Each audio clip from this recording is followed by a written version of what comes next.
السلام علیکم ناظرین، آپ دیکھ رہے ہیں پروگرام عالم اور میں ہوں بابر مغل۔ ناظرین، کسی بھی علاقہ یا فرد کے وقار اور ساکھ کو باہر رکھنا ایک ورکر کا تو رائے امتیاز ہوتا ہے۔ ناظرین، ایک ورکر کی حیثیت سے عوام میں اپنا وقار باہر رکھنا کامیابی کی پہلی دلیل ہے۔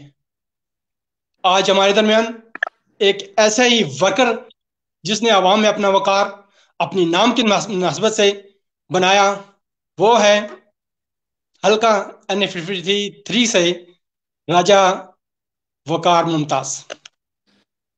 مسلم لیگ نون سے ان کا تعلق ہے اور حلقہ N53 سے UC پولگران سے چیئرمین کے ساتھ ساتھ حلقہ N53 سے ممبر قومی اسمبلی کا الیکشن بھی لڑ چکے ہیں۔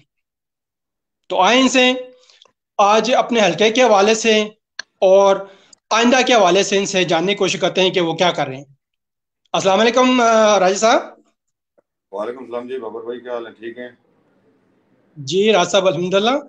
راج صاحب، UC پھلگران سے آپ میٹروپولیٹن جو سسٹم ہے اس کے تحت آپ چیئرمین بھی منتخب ہوئے تھے، تو اپنے دور میں آپ نے جو ترقیاتی کام کیے، جو کارہائے نمایاں انجام دیے، وہ کیا تھے؟